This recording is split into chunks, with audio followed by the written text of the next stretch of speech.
Alors, une fois de plus, bienvenue dans cette nouvelle vidéo. Aujourd'hui, comme d'habitude, aujourd'hui, la thématique de la vidéo, c'est les frais total à dépenser pour son immigration en Chine du Nord. Alors, dans cette vidéo, je vais te définir les différents frais que tu auras à dépenser pour pouvoir immigrer en Chine du Nord. Alors, si tu aimerais tout savoir pour cette thématique, juste regarde cette vidéo jusqu'à la fin. On se retrouve tout à l'heure. Ciao!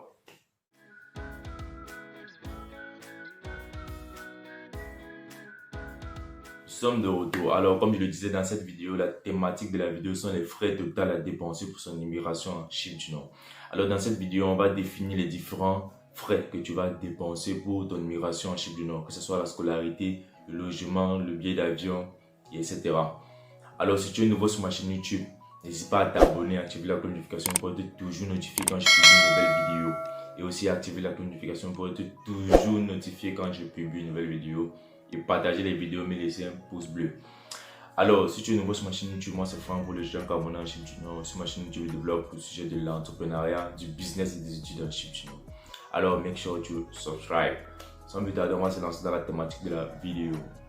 Alors, cette vidéo est faite pour ceux-là qui aimeraient poursuivre les études en Chine du Nord ou immigrer en Chine du Nord, mais qui ne savent pas combien ils vont dépenser pour la procédure totale. Donc, les différents frais que vous aurez dépensés pour immigrer en Chine du Nord, pour venir étudier en Chine du Nord. Alors, cette vidéo répond à vos différentes questions. Donc, dans cette vidéo, je vais vous définir les différents paiements que vous aurez à faire pour pouvoir étudier en Chine du Nord. Donc, présentement, et les différentes choses que je vais citer, c'est en fonction de cette situation, donc en fonction de la situation avec le Covid. Donc, il y a certaines choses qui ont varié. Maintenant, les frais qu'on dépense, maintenant, il y a certains frais qui n'existaient pas par le passé. Par exemple, les frais sur l'application Google Décal, ça n'existait pas par le passé en fait. Et aussi, certaines personnes qui payent les frais de quarantaine, donc à l'hôtel, ça n'existait pas dans le passé en fait, par le passé. Donc déjà, c'est ça. Dans cette vidéo, je vais définir les différents montants et ce que vous aurez payé pour pouvoir émigrer en Chine du Nord durant cette période de Covid-19. Alors, on va se lancer sur les différents sujets. Alors, le tout premier document qu'il vous faut pour pouvoir émigrer en Chine du Nord, quand vous avez déjà votre passeport et vos différents diplômes, il faut que vous postulez dans l'université. Et l'université va vous délivrer une acceptance légale. L'acceptance légale, là, c'est ce document qui va vous permettre de faire le paiement à l'université. Parce que sur cette lettre, il y a les différents coordonnées bancaires de l'université. Si vous voulez faire le paiement par virement bancaire, vous faites un dépôt sur ce numéro de compte. Ou soit si vous avez quelqu'un, la famille ou un ami en qui vous faites confiance, vous pouvez envoyer de l'argent et il fait le paiement pour vous. Alors, maintenant, c'est combien vous allez payer. Déjà, cela varie en fonction de l'université. Toutes les universités ici n'ont pas les mêmes prix. Et cela varie aussi en fonction de votre faculté ou votre département. Toutes les facultés ici n'ont pas les mêmes prix. Et cela varie aussi en fonction de votre niveau scolaire, le niveau dans lequel vous voulez étudier. Soit un cycle bachelor, soit un cycle master, soit un cycle PhD. Quand je parle de bachelor, c'est un cycle licence. Master, vous connaissez le cycle master en fait. Et PhD. Donc déjà c'est ça, c'est en fonction de ces différentes clauses là. Donc c'est en fonction de l'université, de votre faculté ou votre département et de votre niveau scolaire dont vous voulez étudier. Donc ces trois différentes caractéristiques là, c'est de ça que varie le montant que vous devez payer la scolarité. Alors je vais prendre un exemple d'une université appelée Nieris University. Je vais prendre l'exemple d'un département comme business, informatique, nursing, que vais-je encore prendre? Bon, pratiquement tous les départements undergraduate. Donc undergraduate, ça veut dire quoi? Ceux qui sont venus ici faire la licence undergraduate, parce que undergraduate en Chine du Nord, le cycle undergraduate en Chine du Nord, c'est 4 ans. La majorité des départements. Le cycle undergraduate en Chine du Nord, c'est 4 ans. Alors, la filière, le cycle undergraduate à Nieris University est de 1400 €. Donc, si tu viens en Chine du Nord et que tu veux étudier à Nieris présentement, Nieris University, c'est 1400 €. L'année passée, durant le Covid, il était à 1050 €, je crois bien. Il a été réduit à cause du Covid et parce que les cours étaient en ligne. Maintenant, les cours sont face to face, donc ils sont en présentiel. On va à l'établissement pour faire les cours. Raison pour laquelle la scolarité est revenue à la normale. Donc présentement, la scolarité pour étudier à Niers University, un cycle undergraduate, c'est de 1400 euros. Maintenant, il y a certains départements qui n'ont pas ce même coût là en fait. Par exemple, comme le département de dentistry, donc dans la médecine et dentiste en fait. Déjà, le semestre scolaire là-bas, il environne les 4500 euros, 6000 euros, donc ça dépend. Et la filière de médecine aussi, là, elle est aussi coûteuse en fait. Il y a beaucoup de personnes qui me contactent et me disent je vais venir étudier la médecine en Chine du Nord. Moi, la première question que moi je leur pose, c'est quoi? C'est que est-ce qu'ils sont prêts financièrement pour pouvoir poursuivre les études? Parce que ça ne sert à rien d'entamer la première année, la deuxième année et tu n'arrives pas à finir ton cycle en fait. Déjà, la scolarité pour la filière de médecine est de 6500 euros le semestre. Je dis bien 6500 euros le semestre. Donc, ce n'est pas à la portée de tout le monde en fait. Et déjà, la raison pour laquelle c'est cher, c'est parce que ici on ne blague pas avec la médecine en fait. Ici, l'étudiant en médecine est vraiment pris en charge. Tout est mis pour lui en fait. Donc, vous avez les laboratoires, vous avez tout à votre disposition. Vous avez une bibliothèque, il y a tous les différents documents. Donc, les étudiants qui viennent ici faire dans le domaine de la médecine sont vraiment très bien pris en fait. Donc déjà c'est ça. Et ici ils ne blaguent pas avec la médecine. Je peux dire c'est pas comme la médecine africaine en fait. On arrive à l'hôpital, on néglige le patient, etc. Non. Ici c'est le contrat en fait. Donc déjà c'est ça. Et on va prendre un deuxième exemple là, de l'université comme Rouf Denkash University. Alors combien coûte la scolarité là-bas? Présentement la scolarité là-bas coûte pour les filières comme business, informatique. Bon, principalement au Rouf Denkash University, ils font dans les filières de la comptabilité, donc accounting, et tourisme et informatique, etc. Et là-bas, c'est principalement le cycle undergraduate. Donc déjà, c'est ça. Si vous voulez étudier en Rouf Denkash University, la scolarité là-bas pour le cycle undergraduate est de 1150 $ le semestre. Alors, une année scolaire a 2 semestres. Mais pour pouvoir voyager, il y a un paiement initial que vous devez faire. Et le paiement initial que vous devez faire, c'est le paiement d'un semestre scolaire. Donc déjà c'est ça.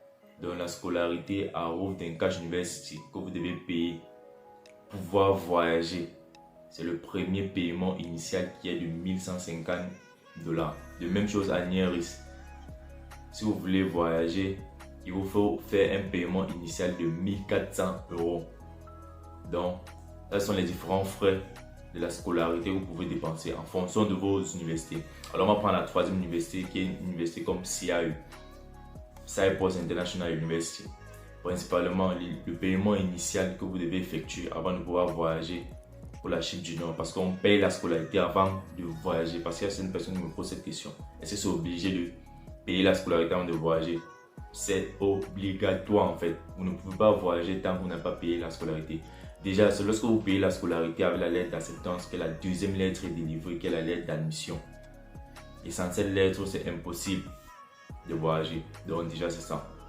Alors, on prend la troisième université qui est Cyprus International University, encore appelée CIAU. Pour le sigle undergraduate à CIAU, la scolarité présentement est de 1500 €. Donc, le paiement initial que vous devez faire avant de voyager est de 1500 €. Alors maintenant, pour le sigle master, à Niers University, présentement, le premier paiement initial que vous devez faire avant de pouvoir voyager, bon, la scolarité d'un semestre est de 1030 €. Et s'il y a eu, je crois, c'est quelque chose, le premier paiement initial, c'est quelque chose comme 1100 €. Donc là, ça varie un peu en fait. Donc c'est un peu ça. Donc c'est différents frais que je vous explique dans cette vidéo. Et aussi, avec le cycle master, après la première année, vous avez la possibilité de choisir maintenant le nombre de matières que vous voulez. Après le premier semestre, désolé, vous avez la possibilité de choisir au deuxième semestre le nombre de matières que vous voulez étudier. Par exemple, c'était une université taxe sur les prix des différentes matières.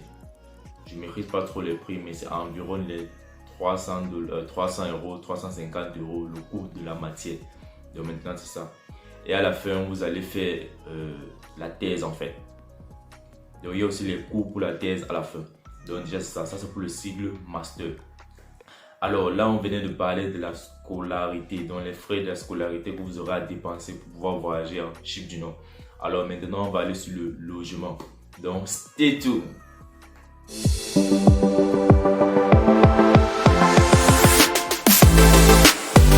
Alors, comme je le disais, principalement, tout ce que je suis en train de vous dire là, ce sont les choses qui se passent présentement en Chypre du Nord. Donc, c'est avec la situation du Covid, etc. Alors, présentement, le logement en Chypre du Nord, comme je le dis habituellement sur les autres vidéos, les prix de logement ont augmenté, cause de l'entrée de beaucoup d'étudiants dont les maisons se font rares. Et aussi, la monnaie ici, le Turkish Lira, il a chuté par rapport aux autres monnaies étrangères en fait. Donc déjà, c'est ça. Raison pour laquelle les maisons en Chypre du Nord sont très rares. Donc, pour ceux qui veulent obtenir une maison ici, mieux vaut être prêt financièrement. Donc, lorsque quelqu'un vous trouve la maison et que vous avez confiance en la personne, envoyez directement l'argent pour qu'il puisse réserver la maison ici pour vous. Parce que ici, on ne réserve pas la maison avec la bouche en fait. Tu ne veux pas venir chez un bailleur, tu dis j'ai quelqu'un qui va prendre la maison ici, pardon, gardez la maison ici pour moi. Vous allez tourner le dos comme ça, là, une autre personne va venir avec l'argent, il va prendre direct. Donc ici, on ne réserve pas la maison avec la bouche. Donc déjà, c'est ça. Il faut payer en fait. Je crois que c'est même comme ça partout dans le monde entier en fait. Tu ne peux pas réserver quelque chose, tu ne peux pas réserver une marchandise avec ta bouche. Et quand il y a quelqu'un qui vient pour payer la marchandise, là, le vendeur va refuser de prendre l'argent. Donc déjà, c'est ça. Alors, présentement, en Chypre du Nord, les logements, ils vous donnent les prix des différents logements. Et les prix de ces différents logements varient en fait. Quand je dis ça varie en fonction de la localisation de la maison. Si la maison est située en bordure de route, elle sera un peu plus chère qu'une maison qui est située dans le quartier en fait. Et si ça dépend aussi du confort de la maison. Donc si la maison est bien équipée, elle est luxueuse, etc. Donc déjà c'est ça, il y a les climatiseurs partout dans les chambres. Donc ce sont ces différents trucs qui font que le prix de la maison varie en fait. Alors, maintenant au Chypre du Nord, pour avoir un 3+1, là je vais parler dans le cas général parce qu'il y a certaines villes qui sont plus chères que d'autres. Par exemple, la ville de Guinée est plus chère que la ville de Lefkocha et d'autres villes comme Koneli. Alors, principalement en Chypre du Nord, pour obtenir un 3+1, il faut apprêter minimum 350 €. Un 3+1, ça veut dire quoi? Un appartement avec 3 chambres et un grand salon, une cuisine et une douche. Non, 2 douches en fait. Majoritairement, les 3+1 ici ont généralement 2 douches. C'est pour ça qu'on appelle 3+1. Quand on dit 3+1, ça veut dire ça, un salon, 2 douches et une cuisine. Et on dit déjà c'est ça. Donc 3 chambres, 2 douches et un salon et une cuisine. C'est ça qu'on appelle 3+1. Et j'ai dit le prix minimum présentement avec l'entrée des différents étudiants, c'est de 350 €. Mais vous pouvez en trouver moins en fait. Donc, il y a certaines personnes qui peuvent le trouver à 300 €, d'autres personnes qui peuvent le trouver même à 250 €. Donc ça dépend, comme je vous l'ai dit, ça dépend du confort de la maison, de la localisation de la maison aussi. Mais généralement, ça c'est le prix général en fait. Alors maintenant pour un 2+1. Un 2+1 c'est un appartement à 2 chambres avec un salon, une douche et une cuisine en fait. Alors principalement maintenant pour obtenir un 2+1, vous devez débourser la somme minimale de 250 €. Et même 250 € là, c'est rare en fait. Donc généralement c'est 300 € pour obtenir un 2+1 présentement en Chypre du Nord. Je parle de présentement avec la situation qui se passe avec beaucoup d'entrées d'étudiants. Donc déjà c'est ça. Présentement pour obtenir un 2+1, un appartement à 2 chambres, il faut préparer minimum 250 €. Mais le général c'est 300 €.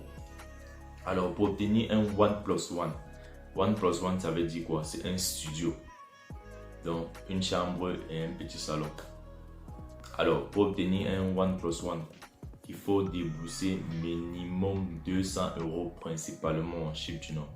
Vous pouvez aussi l'avoir à 150 €. Donc ça dépend. Mais 150 € c'est très rare. Il n'y a pas dit c'est impossible, mais ça dépend. Mais généralement c'est 200 €. Il y en a même plus en fait. Il y en a pour 250 €, 300 €. Donc ça dépend, comme je vous l'ai dit, ça dépend aussi du confort de la maison, du luxe en fait. Donc c'est ça, ce sont ces différents éléments qui varient. Alors on va aller sur le troisième élément qui est le paiement sur l'application Gouvernecal. Alors le troisième paiement en fait, c'est le paiement sur l'application Gouvernecal. Alors par le passé, on ne payait pas ces frais là en fait parce que le gouvernement prenait la quarantaine des étudiants en charge. Donc lorsque l'étudiant arrivait, il était logé dans un hôtel ou dans un centre de quarantaine en fait. Donc la quarantaine était prise en charge par le gouvernement. Mais maintenant, la quarantaine est prise en charge par l'étudiant. Donc l'étudiant peut passer sa quarantaine à domicile. Donc il réserve juste son logement ici, il voyage, il fait sa quarantaine à domicile. Maintenant, pour le faire, il faut que vous fassiez un paiement de 750 ciels sur l'application Gouvernecal avant votre déplacement. Donc, avant de voyager, vous devez effectuer un paiement de 750 ciels qui est pratiquement 76 €. Donc, à convertir en dollars pour ceux qui utilisent le dollar. Donc, vous allez sur Google, vous allez convertir en fait. Donc, déjà, c'est ça. C'est ce paiement-là que vous devez faire. C'est ce paiement qui s'ajoute par rapport aux années antérieures. Donc, je crois que c'est le seul en fait. Maintenant, pour ceux qui veulent passer leur quarantaine dans un hôtel ici, vous pouvez maintenant payer les frais de quarantaine du gouvernement en fait, qui est par exemple 640 $. Donc, pour ceux qui veulent faire la quarantaine du gouvernement. Donc, déjà, c'est ça. Ça dépend de vous. C'est en fonction de vos moyens en fait. Donc, ça, c'est le paiement sur l'application Gouvernecal. Alors, on va aller sur le troisième élément qui va s'ajouter et qui est vraiment nécessaire pour votre voyage pour la Chine du Nord. Alors, on se lance sur la troisième partie. Un élément qui est vraiment nécessaire pour votre immigration en Chine du Nord, pour votre étude en Chine du Nord, c'est le moyen de transport là qui va vous amener ici. Quand je parle de moyen de transport qui va vous amener ici, c'est le billet d'avion. Donc déjà c'est ça, tu ne peux pas voyager pour la Chine du Nord sans avoir un billet d'avion, frère. Je ne sais pas comment tu vas faire. Donc déjà c'est ça. Alors maintenant pour cette question, je ne vais pas vous donner un prix en fait. Parce qu'il y a beaucoup de personnes qui regardent cette vidéo. Il y a des gens qui viennent de la RDC, du Congo-Brazzaville, du Mali, du Sénégal, de la Côte d'Ivoire, du Cameroun. Donc déjà, je ne maîtrise pas tous ces prix-là. Alors, je vais vous donner juste des intervalles. Pour ceux de la RDC, pour voyager de la République démocratique du Congo, pour la Chine du Nord, le billet d'avion coûte généralement en fait. C'est un prix qui varie, c'est pas un prix fixe en fait. Donc ça varie en fonction des saisons. Ça varie entre 1100 $ et 1500 $. Vous pouvez même avoir le billet d'avion à moins de 1100 $. Donc déjà, comme je l'ai dit, ça varie. Alors pour le pays comme le Cameroun, vous pouvez dépenser pratiquement entre 700 000 à 1 million de billets d'avion. Donc là aussi, ça varie. Alors pour les autres pays, ce que moi je vous conseille, c'est de faire quoi? C'est d'aller d'abord renseigner dans une agence qui vend les billets d'avion. Donc de l'aéroport international de votre pays pour la Chine du Nord, vous renseignez combien coûte le billet d'avion. Alors c'est maintenant avec tous ces différents éléments que vous allez faire le total et savoir combien vous allez dépenser pour vos études en Chine du Nord. Alors on va faire un récapitulatif de la vidéo. Le premier élément à faire, c'est le paiement de la scolarité. Alors je vous ai cité ces différents frais là sur la première partie de la vidéo. Le deuxième élément que vous avez à faire, c'est réserver votre logement ici. Là aussi, j'ai cité les prix des différents logements ici, en fonction des différentes caractéristiques qui vont avec. Donc la localisation de la maison et le confort. Et comme la ville de Guinée est plus chère que les autres villes, donc les logements là-bas seront encore plus coûteux. Donc déjà, c'est ça. Alors le troisième élément nécessaire, c'est le paiement sur l'application Gouvernecal. Alors j'ai dit là, le paiement c'est de 750 TL. Là, ces frais sont de 750 TL. Maintenant, à convertir à votre monnaie. Donc, c'est ça encore qui va s'ajouter. Et le quatrième élément, c'est le billet d'avion. Donc, il y a 4 éléments. Donc, il y a 4 paiements en fait pour pouvoir étudier en Chine du Nord. Le premier, c'est la scolarité. Le deuxième, c'est son logement ici. Le troisième, c'est le paiement sur l'application Gouvernecal. Et le quatrième, c'est son billet d'avion. Alors, voilà les différents éléments nécessaires pour votre immigration en Chine du Nord. Alors maintenant, à ça peut s'ajouter les frais de votre procédure. Par exemple, si c'est une agence qui gère votre procédure, vous allez payer leurs frais, en fait, leur commission. Ou si c'est un ami ici ou un frère, il ne sait pas trop, il peut aussi vous aider, mais à la fin, vous pouvez le rémunérer, en fait. Vous allez lui donner quelque chose. Donc déjà, c'est ça. Il peut aussi s'ajouter à ça les frais de votre transport. Quand je dis votre transport, votre arrivée ici en Chine du Nord à l'aéroport, il faut bien qu'un taxi vienne vous chercher pour aller vous déposer à votre logement. Donc déjà c'est ça, c'est en fonction de où vous allez vivre en fait, dans la distance. Donc là il n'y a pas de prix fixe. Donc déjà c'est ça. Alors j'espère que tu as aimé cette vidéo, j'espère que tu as aimé le contenu, les différentes informations que j'ai partagées avec toi aujourd'hui. Alors si comme d'autres personnes, tu ne savais pas combien tu devais dépenser pour pouvoir étudier en Chine du Nord. Là maintenant tu as une idée, tu as un aspect de la chose en fait. Donc tu peux faire un récapitulatif et aller vérifier ces différentes informations comme le billet d'avion, ce que tu pourras dépenser de ton pays pour la Chine du Nord. Tu pourras avoir un récapitulatif des frais, des totaux en fait que tu pourras dépenser pour étudier en Chine du Nord. Alors merci d'avoir regardé la vidéo jusqu'à la fin. J'espère que tu as aimé la vidéo. Si tu es nouveau sur ma chaîne YouTube, n'hésite pas à t'abonner en cliquant sur le bouton s'abonner, activer la notification pour être toujours notifié quand je publie une nouvelle vidéo. Alors moi c'est Franck pour l'étudiant Cameroun en Chine du Nord. À nous revoir sur une nouvelle vidéo, sur une nouvelle thématique. Bye.